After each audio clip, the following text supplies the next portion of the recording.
going on, trading card game players? Figs here with FigsForm, bringing you guys my most recent formula of my Phantom Knight deck. So I have been playing Phantom Knight still, of course. I'm trying to make sure that we continue to keep the deck relevant in the meta. So I have made some changes that allow us to be able to compete. I am playing a few cards in here that allow us to be able to combat the decks like a Shizu tier, as well as continue to play through things like D-Shifter, because of course I know that is a very, very big card that's currently being mainboarded to combat the meta at the current moment.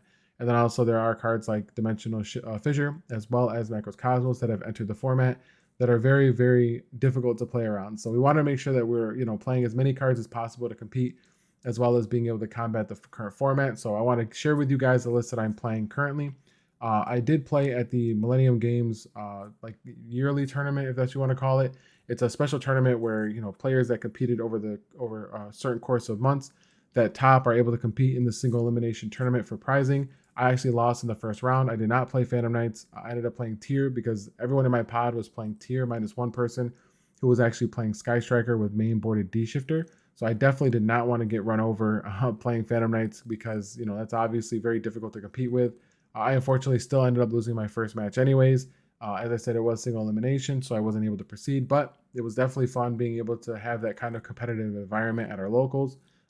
So I definitely wanted to showcase what I have been playing though since then in terms of our Phantom Knight deck, so that way you guys can see the transformations that I have, see if you can make some transformations of your own, and then of course, as always, whatever questions or concerns you guys have in regards to your build, my build, or anything you guys want to talk about, definitely feel free to jump in the comment section below. We'll go over it. But yeah, let's go ahead and get into it. We'll start with the core cards and then go into everything else.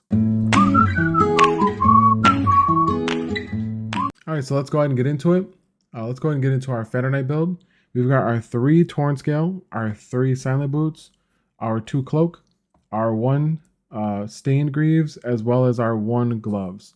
So of course, this is the standard package that we normally play for Phantom Knights. I definitely think that we are still playing the Stained Greaves because it's very important for us to end on Dweller due to the current format. But this is our generic lineup. This usually never changes for us. It's generally been the same for quite some time now. Then of course we do have our 2 Fog Blade, best Phantom Knight card in the deck, our 1 Shade Burgundy, and our 1 Phantom Knight Wings. This is obviously still very standard as well. We want to make sure that we have access to 2 ways of being able to summon in the event that we do have to overextend. And then of course we need our Shade Burgundy in order to make Dweller, or to end on Dweller. Then we're going to go into our adventure package. We've got our 1 Griffin Rider and our 2 Water Enchantress. So we're not playing a Legal Knight. We decided to cut that because it is not a very good card to play in terms of setting up your board. It's a very bad card to open with, especially if you don't see any of your right pieces, because Fenrir, of course, requires you to have no monsters on board. And then, of course, when we're trying to set up our end board, we want to make sure that we have as much access to level 3s as possible, because that's going to be what allows us to mostly play the game. And we are playing Draco Sack with our level 7s in this deck, because we want to make sure that if we don't see a level 3, but we do see 2 level 7s, we are able to still play the game. So that's it for the adventure monsters. Then, of course, we've got our 1 Draco back, our 1 Faithful Adventure, and our 3 Rite of Artemisia. We're still playing this package the same as always, of course.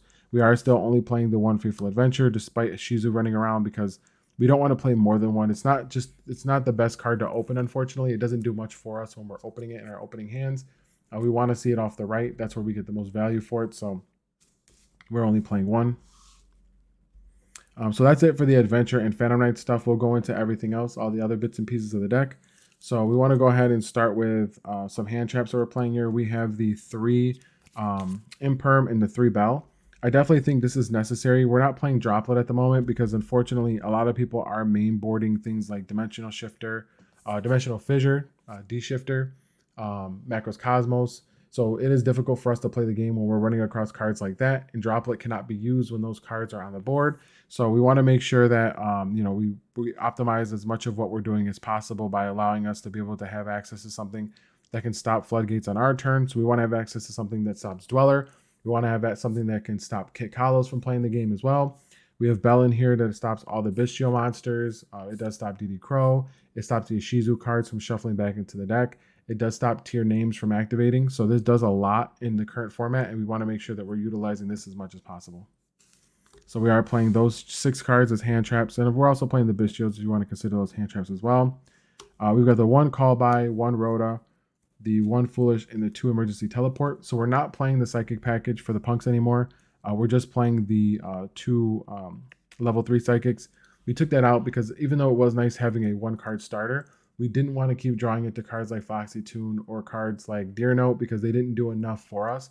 It just took cards out of our hands, and we want to utilize our ability to open up additional cards that are going to slow our opponents down, but also allow us to play. Like Bell is a level 3, so in worst case, you see a Bell and you have no other access to anything else but another level 3 for engine, then you're able to at least play the game. Same thing with the Bishiohs. They do allow us to play the game because they do give us access to certain things as well. As I said, the 2 level 3s, standard for the E-Tele, we want to make sure we have some good targets.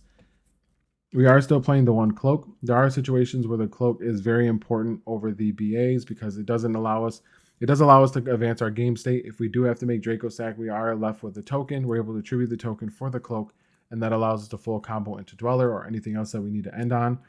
This also allows us to be able to tribute off the Bardiche if need be, and to allow us to open up room to make like Dark Charmer and things like that if we need to have access to certain things. So this is actually a very good card and a very good extender for being able to make Bardiche.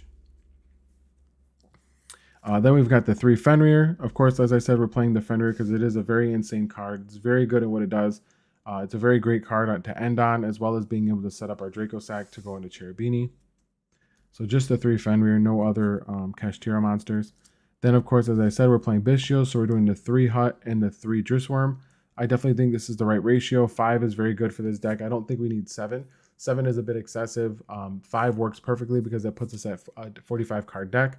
And this allows us to be able to have access to removal from the grave. It gives us a dark to go into Dark Charmer. It gives us a dark to go into Bardiche.